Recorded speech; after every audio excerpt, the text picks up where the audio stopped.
Welcome, everybody, to Recovery Dharma. This is Tuesday night at Soul Center in Spokane and online. My name is Josh, and I'm one of the facilitators of this meeting. You usually find me here on Tuesday night.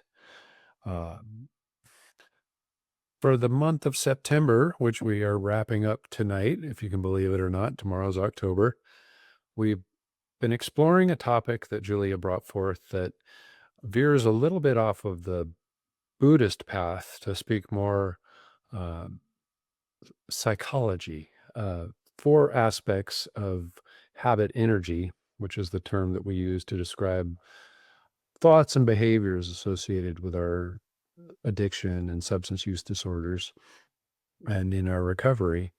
Um, and these conditions that we've been exploring have been the difficulty, inability, or unwillingness to accept responsibility for our own actions, the comfort that we have with dishonesty and secrecy, overindulgence, and difficulty with self regulation. And these are only four aspects of habit energy out of what could probably be a list of thousands of different traits and that are very common, if not universal, in people in the recovery community. Um, and these behaviors and these thought patterns, these actions of these that we associate with these aspects they're pretty predictable. They're really common. It's one of the things that I found remarkable when I began my recovery journey is just how common my suffering is amongst my peers in this world. Um, and so it's something that we can share with each other, we can communicate with each other, compare and contrast the different flavors. But, um, one of the things that I was thinking about was the dedication to my craft when it came to these behaviors. Um, None of these are inherent. They're not, we're not born knowing automatically how to be sneaky and how to lie and how to shirk responsibility. We learn this and we learn it over time.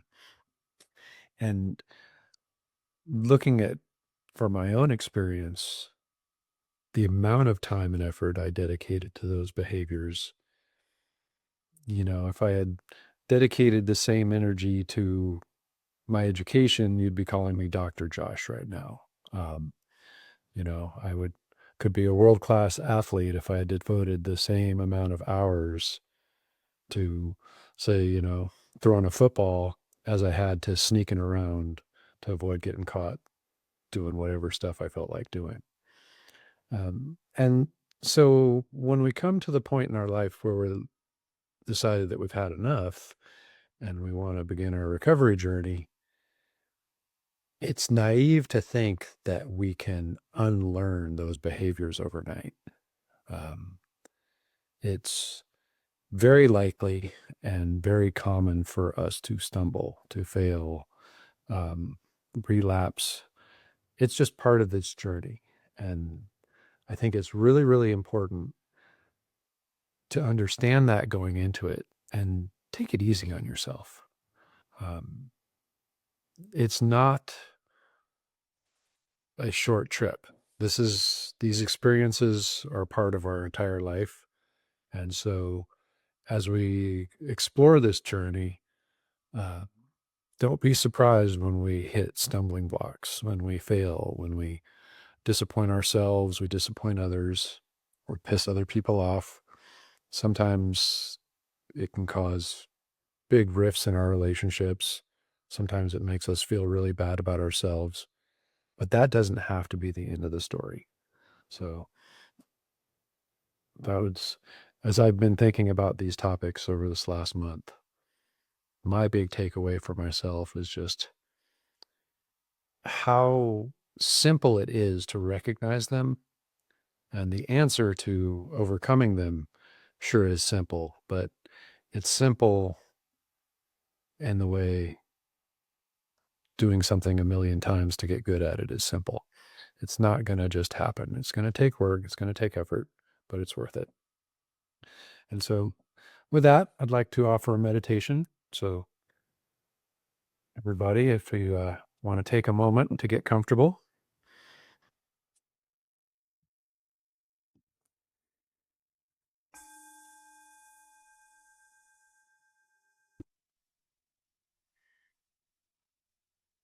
right, if it's available to you, find a position of stillness, either sitting upright, laying flat. If you're in the car or washing dishes or doing dinner, that's okay too. If you're able to and you wish to, close your eyes or soften your gaze. Bring your attention to your breath. Notice the air entering your body, filling your lungs. And notice the release as your body exhales. Allow your breath to be natural. With each exhale, imagine letting go of tension, of heaviness or old habits.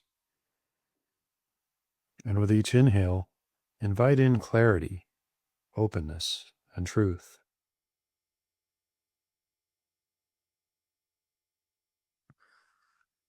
Today's meditation is an opportunity to reflect on how aspects of our habit energy can be transformed. Together, we will reflect on the role habit energy has played in our lives and how we can choose another path, a path of wisdom. This is not about blame or shame. It is about using this practice to escape old patterns and step into honesty, openness, and peace.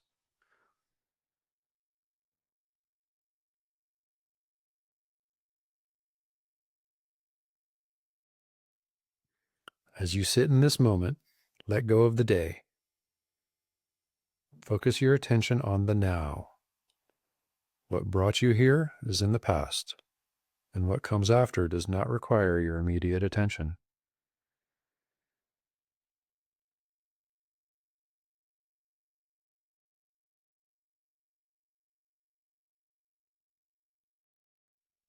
Picture yourself in a stone-walled courtyard. The interior of this space shows signs that you have spent a long time within its boundaries. The ground is well worn. The trees are picked clean of fruit. The leaves have started to wither.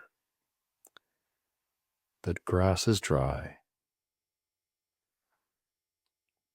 The wall surrounding you is too high to scale, but gaps between the stones allow you to see a beautiful land outside.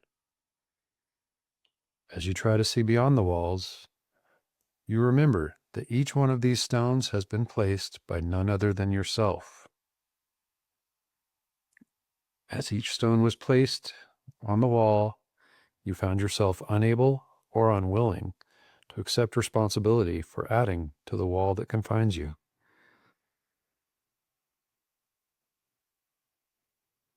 As you breathe, reflect on the realization that this courtyard, which no longer serves you, is not a prison, nor is it a punishment.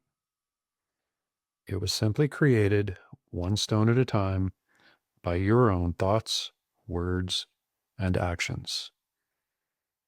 The wall is neither good nor bad. It just stands where it was built.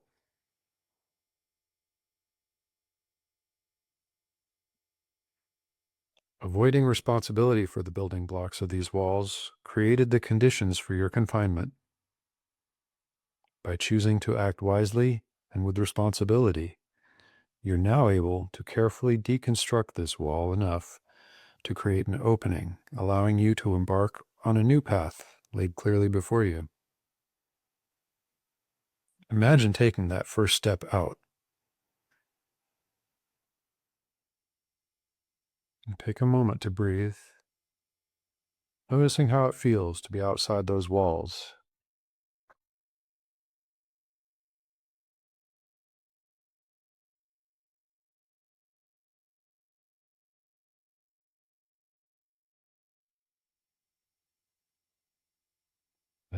Traveling along the path, you come to a crossing at a large river.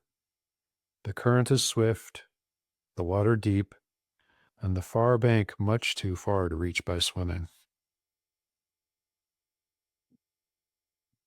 On this river, there are many boats of all shapes and sizes. Observing the boats from the dark shade of a large tree, you notice that the people piloting, sailing, or rowing them are ignoring you.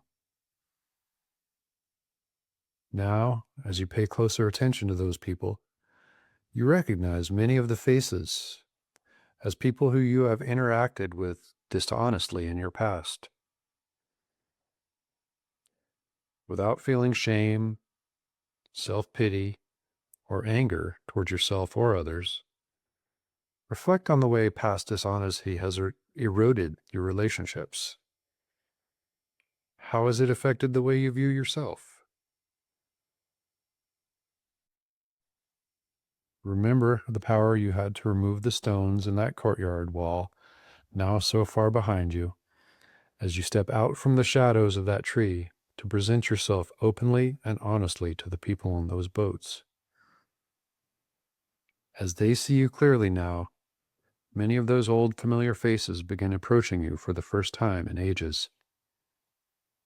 Some of the boat captains that you remember from your past choose not to come toward you, perhaps still holding pain of past experience, while others coming to help you are new faces, drawn to your openness and your honesty.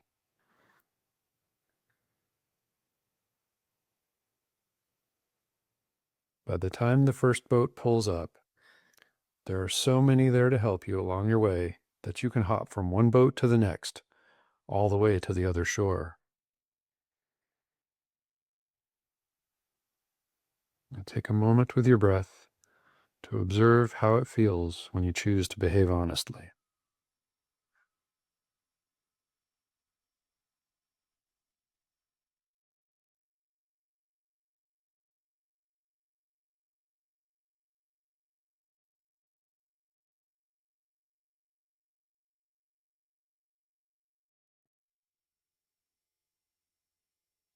Continuing down the path on the other side of the river, through the beautiful countryside, you begin to hear the sounds of a crowd of people.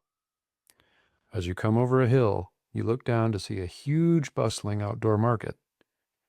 Brightly colored stalls overflow with tempting goods of all kinds. The closer you get, the more the temptation grows. Stepping into the crowd, you see, hear, and smell everything one could desire. Vendors using hard sell tactics to lure you to their stalls, offering goods and services to bring you pleasure and distraction. Notice with equanimity how previously it had been difficult to self-regulate when presented with so much stimulation. It would be very easy to spend the rest of your days under the canopies of these market stalls. There's so much to drink, so much to eat, so much to otherwise consume, so many ways to distract yourself from the realities of the outside world. How has your habit energy driven you in the past to overindulge to the point of suffering?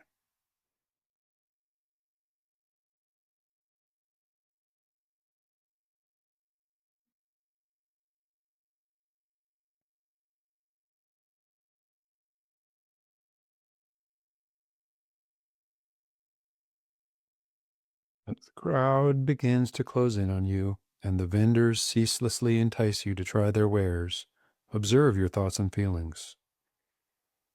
Recognize the discomfort and cravings caused by the crush of outside stimuli, and recognize that they're fleeting. You do not need to let these cravings carry you away. Remember, you continue to have the power and the freedom to be responsible for your actions.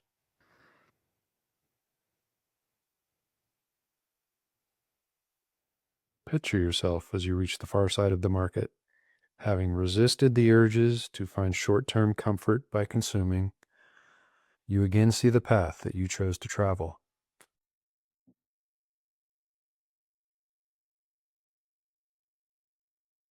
Reflect on how it feels to have been able to consciously self regulate and choose to not overindulge.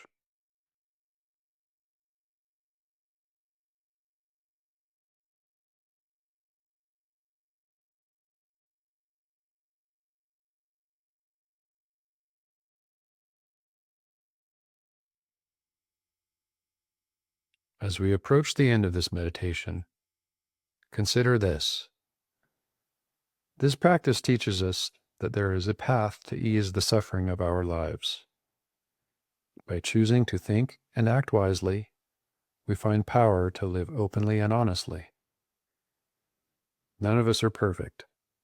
There will be times when we place stones, hide in shadows, and succumb to temptation. This is just part of being human. The path does not judge us. It's always there. We just have to look for it.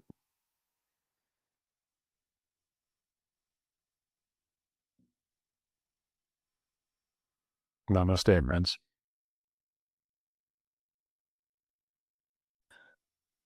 All right, everybody. Well, it's been a lot of fun exploring this topic over this month. Looking forward to October. I'd like to offer a dedication of merit. So if you want to get in a position of comfort, a noble position, may the honesty we have reflected upon today become a light in our recovery. May the strength to let go of dishonesty and embrace the truth bring a peace to our hearts. May the clarity of truth restore trust with those we love. And may the merit of this practice extend outward, supporting all beings to be free from the suffering and to live in freedom, healing, and compassion. Thank you, everybody. Good night.